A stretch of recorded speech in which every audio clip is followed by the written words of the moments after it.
Rivals Radio.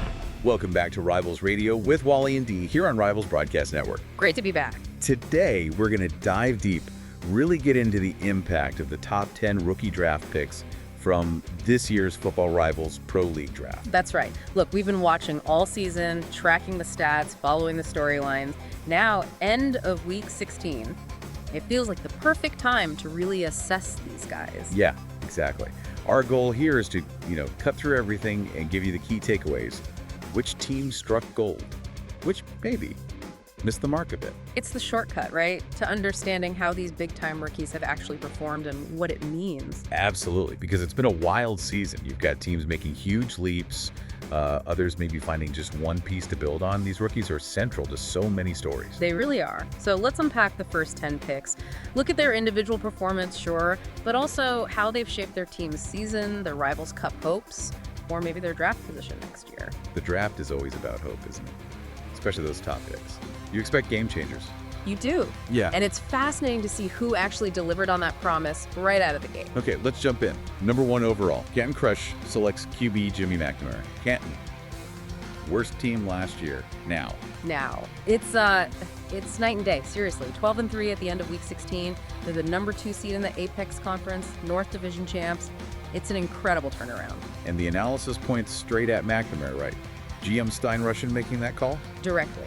He's seen as the catalyst. You just can't overstate his impact on that team's fortunes. And his stats definitely back that claim up. Week 16 review has him 4th in passing yards league-wide. I think back in week 15, he already had, over 4,300 yards? Yeah, 4,315 yards at that point. For a rookie QB, that's just phenomenal production. He's consistently moving the chains for an offense that, let's be honest, was pretty anemic before.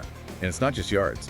Week 15 awards, he was up for Offensive Player of the Year, Best QB, and Rookie of the Year. Right. That tells you the kind of respect he's already earned around the league. Yeah. The analysis mentions the team has this serious swagger now.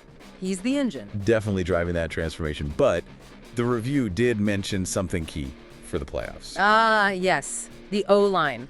They need to protect him better if they want to make a deep run. He's listed as an X-Factor player too, right? Yeah. In the marquee players source.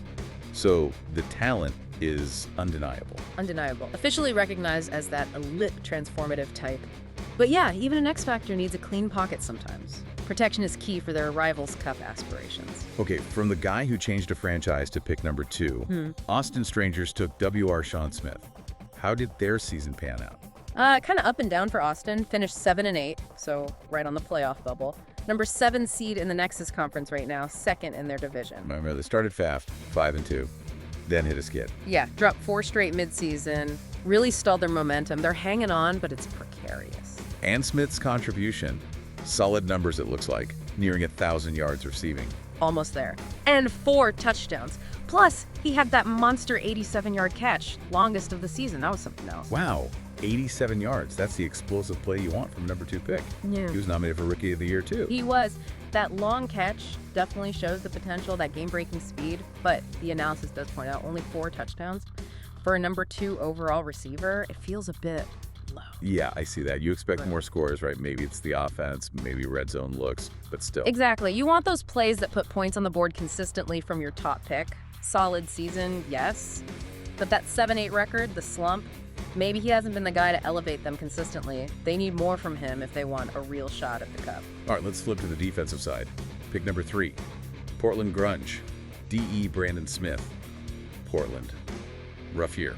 Yeah, rough is putting it mildly. A 4-11 finish. Looks like they're heading for another very high draft pick next year. Struggling badly, both sides of the ball. But amidst that struggle, Brandon Smith. Sounds like he's been a real positive. Oh, absolutely. The definite bright spot. He's nearing 10 sacks as a rookie, which is impressive on any team, let alone one struggling like Portland. And drawing double teams already. That's significant. It really is. Opposing offenses are already game planning specifically for him, speaks volumes. He got nominations for a Rookie of the Year and Defensive Rookie of the Year, deservedly so. The analysis calls him the bright spot, making a real impact. Sounds like a cornerstone piece. Totally. A foundation for their defense. Something Grunge fans can actually get excited about. But, let's be realistic. 4-11. The team is a long, long way from the Rivals Cup picture. Smith is great, but it's a big rebuild ahead. Okay, pick number 4. Another defensive end, Kyle Turner, drafted by the Sacramento Peaks. How did they fare? Peaks finished 7-8, just like Austin. On that playoff bubble, probably need some help to get in. They're better than last year, but likely missing out. Might be looking defense again in the draft. And Turner's impact. The review uses the phrase, good but underwhelming. Yeah, that sums it up pretty well. He's made some plays, definitely flashed at times. But for a number 4 overall pick, the impact hasn't been massive. He got a nod for Defensive Rookie of the Year, though. He did, so he's been noticed. But the analysis is clear. He wasn't the star they were hoping for, not at that draft slot. Underwhelming is tough for a top 5 pick. Sounds like he's seen as part of the future, but not the leader they needed right away. Precisely. For a 7-8 team trying to push into the playoffs, you need that number 4 pick to be a difference maker, elevate the whole unit. Turner seems more like a solid piece than a true game wrecker so far. Not a bust, but maybe not the home run they needed. Explains why they might look defense again. Yeah, makes sense. They needed more juice there. All right, pick number 5, Tokyo Riot, D.E. Will Lane. Tokyo had a strong finish. Very strong. 10-5, got the hashtag 6th seed in the Nexus Conference, second in their division. GM Anthony Fry got nominated for Coach of the Year, and the word is their later draft picks are hitting too. Things are clicking there. And Will Lane. Sounds like he's been a huge part of that success. Oh, massive. He racked up 10.5 sacks this season, tied for 8th overall in the league back at the Week 15 mark.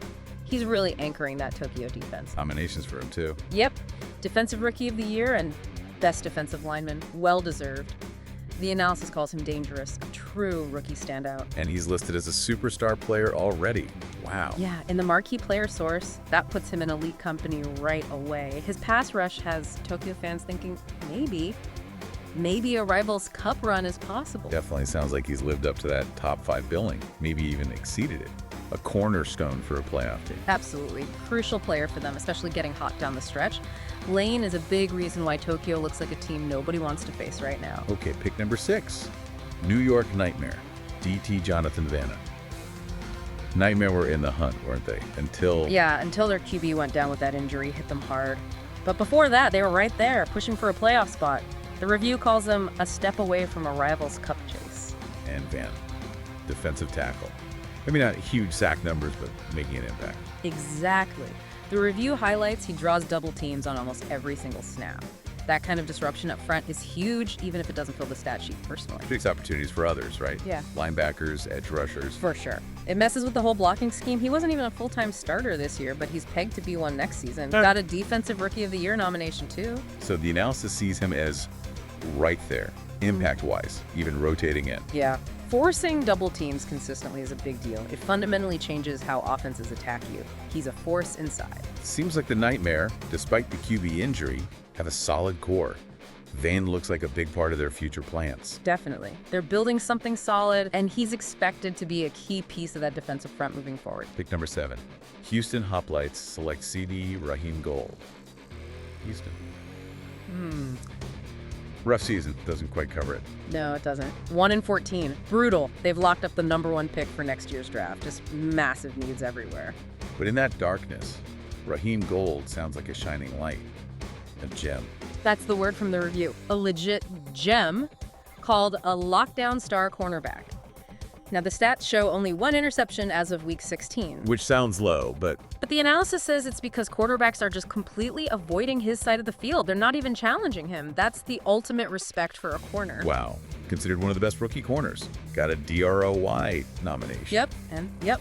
Sure. He's also listed as a superstar player, just like Will Lane. Elite status already. So even on a 114 team, he's performing at an elite level. That's incredible. It really is. He's absolutely a cornerstone for their rebuild. Rivals Cup is, miles away for Houston right now, but finding a lockdown corner like Gold at number 7, that's a huge win. A great piece to build that defense around, especially with number 1 pick coming. You need those foundational pieces. Good for them finding one there. Definitely. Okay, on to pick number 8. San Antonio Law, D.E. Keith Collins. San Antonio also had a tough year. Yeah, another rough one. 4-11. They had a brutal 10-game losing streak at one point, projected to get the hashtag 5 pick next year. Like Houston, struggling everywhere, far from the Rivals Cup picture. And Keith Collins. Oh. Boy. The review isn't kind here. Bust so far. Yeah, that's the assessment. Says he's a second stringer with almost no impact. Barely sees the field. Wow. Number 8 overall pick and barely playing. That's That's really disappointing for the Law. Incredibly disappointing. The analysis calls him a big letdown. Hard to argue when you're picked that high and contributing so little. Especially for a team with so many holes. You need those high picks to hit. You absolutely do. It's a major setback for their rebuild. The source says they hope he can still develop into an edge rusher, but then adds it's not looking good. Just a real tough situation there. Seems like a missed opportunity.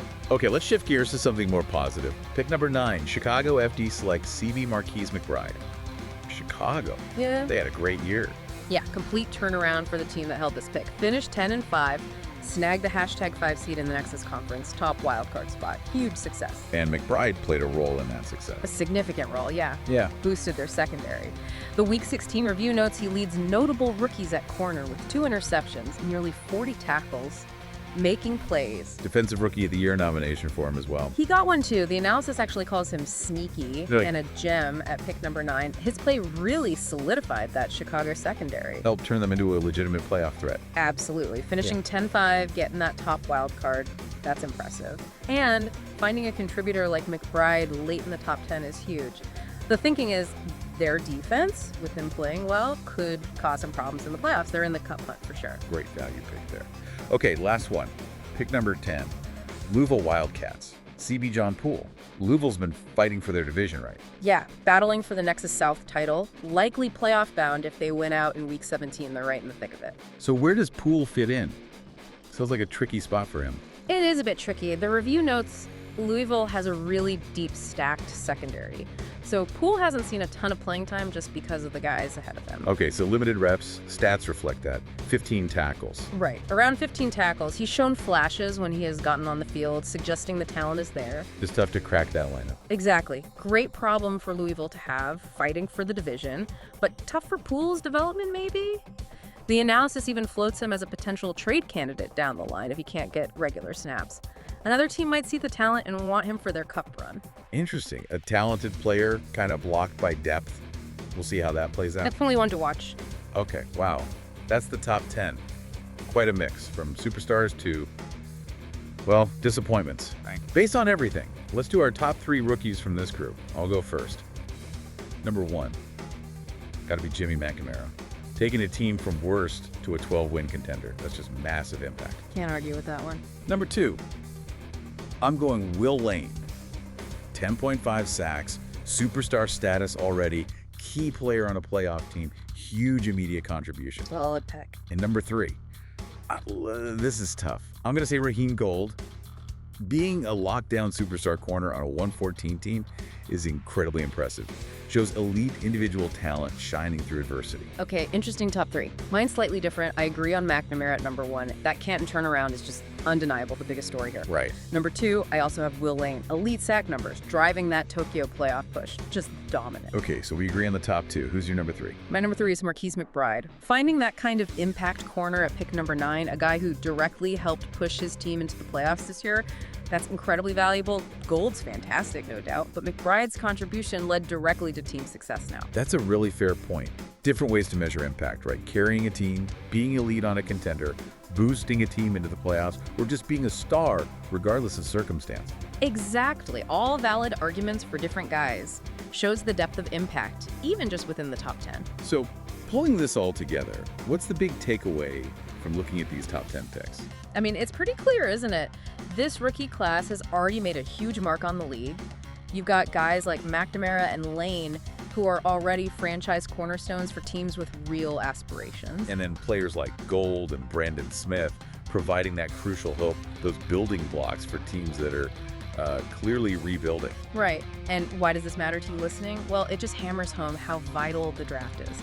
Hitting on these early picks can change everything for a franchise, sometimes almost overnight, like we saw with Canton. Or missing can set you back. It shows how critical scouting and development are. Some guys pop immediately, some need time, some just don't work out early. It's dynamic. Absolutely. It shapes who competes now and who competes in the future. Which leaves us with a final thought for you to chew on. Considering how fast Canton turned things around with McNamara, what qualities or positions do you think are most critical for those teams at the bottom to target next year, to try and build a contender quickly? Is it always the QB? Or can that dominant edge rusher like Lane or a lockdown corner like Gold be just as transformative, just as fast. Yeah, what's the fastest path back to relevance via the draft? Something to think about as we look ahead. Definitely something to consider.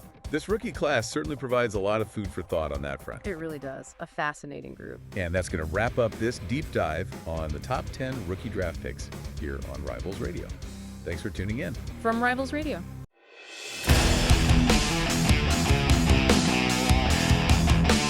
It's Rivals Radio.